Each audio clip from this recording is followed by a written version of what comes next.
দেখতেই পাচ্ছেন আপনারা, ডার্বি বলে কথা, অর্থাৎ ঘটি বাঙালির লড়াই, ইলিশ চিংড়ির লড়াই, আর দুটো লড়াই ইতিমধ্যে, অর্থাৎ ম্যাচের আগেই সমর্থকদের লড়াইও জমজমাট। তবে এটা নিজের দলের জন্য গলা ফাটানোর লড়াই।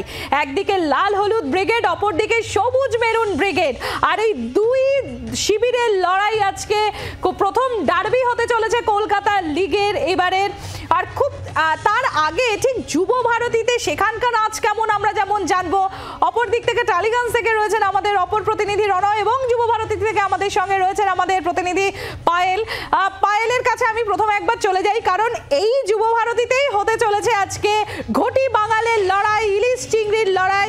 সেই বাঙালি যারা অত্যন্ত ফুটবল ভালোবাসেন, কারণ সব খেলার সেরা বাঙালির তুমি ফুটবল, আর তার মধ্যে আজকে সেই ফুটবলের ডার্বি হতে চলেছে এই যুব ভারতীতে।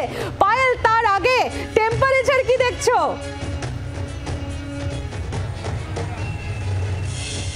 কাউন্টডাউন শুরু হয়ে গিয়েছে আর মাত্র কয়েক ঘন্টা, তারপরেই মরশুমের প্রথম ডার্বি, মুখোমুখি ইমামি ইস্ট বেঙ্গল এবং মোহনবাগান সুপার জায়ান্ট। এবং আজকের দিনটার জন্য যখন থেকে মরশুমের খেলা শুরু হয়েছে সবাই অপেক্ষা করছিল, আর জাস্ট কয়েক ঘন্টা তারপরেই দুই প্রধান এসে হাতাহাতি লড়াই আমরা দেখতে চলেছি। এবং আজকের দিনটা অনেক ক্ষেত্রেই কিন্তু, বেশ কিছু ক্ষেত্রেই কিন্তু আজকের দিনটা স্মরণীয়।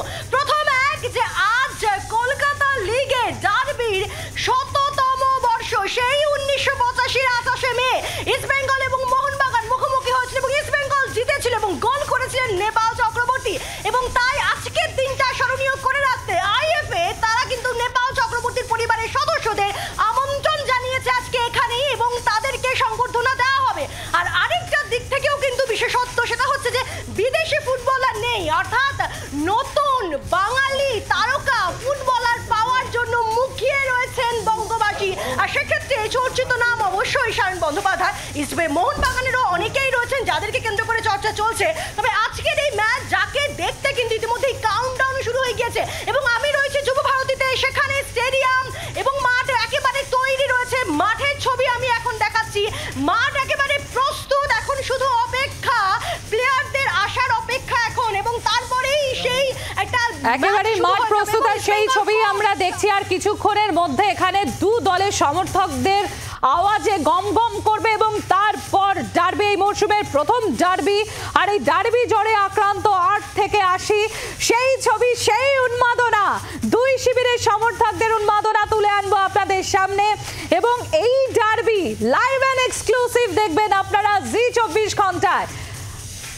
আমাদের অপর প্রতিনিধি রণয় রয়েছেন আমাদের সঙ্গে, একবার আমি রণয়ের কাছে এবার চলে যাব। রণয়, ডার্বি সব সময় একটা আলাদা উন্মাদনা নিয়ে আসে ফুটবল প্রেমীদের মধ্যে, সে কোনো দলের সমর্থক হোক বা না হোক, কিন্তু ফুটবল প্রেমী মানেই কোনো না কোনো দলের সমর্থক। আর বিশেষ করে যখন ডার্বির কথা ওঠে, অর্থাৎ সেই চিরাচরিত ঘটি বাঙালির লড়াই যখন চলে আসে, ইলিশ চিংড়ির লড়াই যখন চলে আসে, তখন একটা আলাদা উন্মাদনা নিয়ে আসে এই ফুটবল জ্বরের মধ্যেও।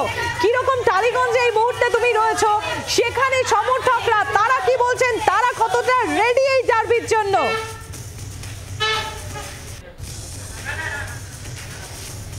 একদমই সম্প্রীতি টালিগঞ্জ কিশোর স্পোর্টিং ক্লাবে রয়েছে এই মুহূর্তে। আমার একদিকে রয়েছে মোহনবাগান সাপোর্টার এবং অপর দিকে রয়েছে ইস্ট বেঙ্গল সাপোর্টার।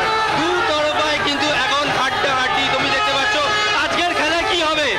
আজকের খেলা মোহনবাগান ৩ গোলে জিতবে, ৩ গোলে জিতবে। ৩ গোলে জিতবে বলছে, কি বলবে? এই তো ৩ গোলে জিতবে, ৩ গোলে জিতবে, ৩ গোলে জিতবে। চাঁদের পাশে কে শেষ হাসি হাসবে? কে হাসবে? আচ্ছা, ইস্ট বেঙ্গল কাঁদবে বলছে।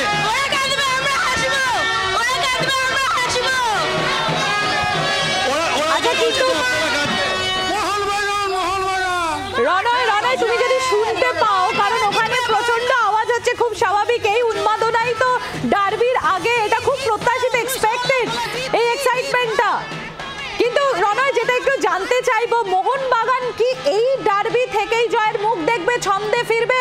একবার মোহনবাগান সমর্থকদের জন্য এই প্রশ্ন আমার থাকবে, কি বলছেন তারা?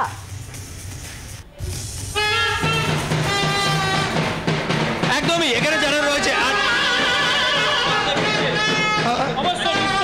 নিঃসন্দেহে আমরা নতুন অনেক সিনিয়র প্লেয়াররা আজকে আমাদের মাঠে নামবেন। আমরা যেরকম গ্লেন মার্টিন্স আছে, আশিস করুণিয়া শুরু করবে, সুমিত রাঠি আছে এবং আমাদের টিম খুবই কনফিডেন্স, আমরা এরকম আরামসে জিতবো। একদম। তবে ইস্ট বেঙ্গলের সমর্থকরা কি বলছে সেদিকেও হ্যাঁ, একবার ইস্ট বেঙ্গলের কাছেও জানতে চাইবো, কারণ অলরেডি জয়ের মুখ আগেই দেখেছে ইস্ট বেঙ্গল এবং রীতিমতো চনমনে তারা। কলকাতা লিগ থেকে শুরু করে সব জায়গায় মোহনবাগান মোহনবাগান অনেক পিছিয়ে ইস্ট বেঙ্গলের থেকে। আইএসএল ছাড়া বাকি খেলাও তো খেলতে হবে, শুধু গোল দিয়ে তো খেলা হয় না। সায়ন ব্যানার্জি আর জাস্টিন থেকে এমনি ওদের থেকে গোলে 3 গোল করে এগিয়ে রয়েছে। কেন? অবশ্যই ইস্ট বেঙ্গল যার লিগের স্ট্যাটাস রয়েছে একটু দেখে কথা বলুক। কবে সিএফএল এ পেরেছে আমাদের সঙ্গে কথা বলতে আসছে এত বড়, আজকে কম করে হলেও 3-0 ইস্ট বেঙ্গল জিতছে, এই জয় সুনিশ্চিত। ইলিশ মাছ দিয়ে কালকে আমরা এই 3 গোলে জিতবে বলছে মোহনবাগান মাত্র 2টো ম্যাচ খেলেছে, মোহনবাগান মাত্র 2টো ম্যাচ খেলেছে, 2টো ম্যাচেই ড্র করেছে। আজকাল দেখবেন মোহনবাগানের খেলা, ইস্ট বেঙ্গলকে এখন যেখানে পাবো সেখানেই ঢুকিয়ে দেবো একদম 3 গোল। অর্থাৎ যেখানেই পাবে ইস্ট বেঙ্গলকে বলছে। কি বলছে? না আমাদের মোহনবাগানকে ঢোকানোর দরকার নেই, শুধুমাত্র আমরা যে 3টে বল ওদের জালে ঢোকাবো তাতেই ওদের যাওয়ার হয়ে যাবে। আচ্ছা রনয়, একটা জিনিস আমি বুঝতে পারছি না, দুই শিবিরের তরফ থেকেই একটা 3 গোলের বাজি রাখা হচ্ছে। মোহনবাগান তারাও বলছেন 3-1 গোলে জিতবে মোহনবাগান, ইস্ট বেঙ্গল তারা বলছেন 3-0 গোলে জিতবে। এই 3 গোলের ক্যারিসমাটা কি আছে যদি জানা যায়? একদমই দুপক্ষই বলছে যে 3 গোলে, তাহলে কি হবে? অবশ্যই মোহনবাগান শেষ দিয়ে মাঠ ছাড়বে। কেন 3? কেন 3-এর বেশি নয় কেন? দুই শিবিরের কাছেই আমার প্রশ্ন। কেন 3 গোলই কেন? 3-এর বেশি নয় কেন? আমরা বলছি এতদিন ধরে আমাদের ঠিক মতো প্র্যাকটিসটা তো করতে পারিনি, আমরা প্র্যাকটিসে অনেক পরে নেমেছি, এখন প্র্যাকটিসটা শুরু হয়ে গেছে। এছাড়া আমাদের প্লেয়ারগুলো সব মোটামুটি ফিট হয়ে গেছে, দীপেন্দু বিশ্বাস থেকে শুরু করে অভিষেক রাজবংশী, আশিক কুরিয়ান। ইস্ট বেঙ্গলের সমর্থকরাও বলছে 3 গোল, কেন আপনারাও 3 গোল? 121 বছর ধরে ওরা প্র্যাকটিস করেই যাচ্ছে, প্র্যাকটিস আর ঠিক মতো হয় না। ওভারঅল ইস্ট বেঙ্গলের থেকে বরাবরের পিছিয়ে, 5 বছর ধরে আইএসএল জিতে ওরা মনে করছে বিশাল বড় হয়ে গেছে। বারবার হারার পরেও ডুরান্ড কাপ, সিএফএল হারার পরেও শুধু আইএসএল নিয়ে মেতে হবে ইস্ট বেঙ্গল, তাহলে ওরা স্বীকার করুক যে ওরা শুধু আইএসএল এর জন্য তৈরি হয়, বাকিগুলো ওরা হারতে আসে। তুমি দেখতে পাচ্ছ আরো অনেক সমর্থক রয়েছে, কে জিতবে আজকে? ইস্ট বেঙ্গলই জিতবে। ইস্ট বেঙ্গল জিতবে। এখানে আরো একটা ছোট্ট সমর্থক রয়েছে মোহনবাগানের, কে জিতবে আজকে? মোহনবাগান জিতবে। মোহনবাগান জিতবে। কত গোল করবে? 2 গোল করবে। তুমি? 4টে গোল করবে। এখানে আরো অনেক সমর্থক রয়েছে, ইস্ট বেঙ্গলের সমর্থক রয়েছে, তার কাছেও যাবো। কি হবে আজকের খেলায়? অবশ্যই 3-0 গোলে আমরা জিতছি। ওরা সায়ন জেসিনকে দেখেই ওরা পালিয়ে যাবে। 3-0 কেন? এর বেশি হবে না? এর বেশিও হতে পারে, কিন্তু আমরা তো ওদেরকে 0 গোলে হারাতে পারলেই হয়ে যাবে, ওরা পারবে না। আচ্ছা, এখানে ইস্ট বেঙ্গলের সমর্থকরা বলছে আপনারা পারবেন না, 0 গোল। খেলা তো হবে মাঠে, মাঠে খেলা হবে, শেষটা দেখে নেবেন কারা যেতে কারা হারে, মাঠেই হবে। যাদের জন্মলগ্ন নিয়ে কিছু বলতে চাই না, যতই হোক ওরা আমাদের প্রতিবেশী, ওদেরকে সবসময় মানিয়ে জনিয়ে আমরা চলি, সুতরাং আমরা প্রতিবেশী, এখানে প্রতিবেশী বলা হচ্ছে আপনাদের। খেলা হবে, প্রতিবেশী মানে আমরা লাস্ট এটুকুই বলবো, 90 মিনিটের খেলা হবে, 3-0 গোলের খেলা হবে, এর থেকে বেশি কিছু বলবো না। ইউরোতে লাল হলুদের জয় জয়কার, আর এখানেও আজকে লাল হলুদের জয় জয়কার। লাল হলুদের জয় জয়কার, অর্থাৎ ইস্ট বেঙ্গলের সমর্থকরা বলছে লাল হলুদের জয় জয়কার। লাল হলুদের জয় জয়কার বলছে কে? আজ হবে না যে 3 গোলে জিতবো আমরা, ধরা বাঁধা। এটা খেলার আগে, খেলার পরে সব উঠবেন।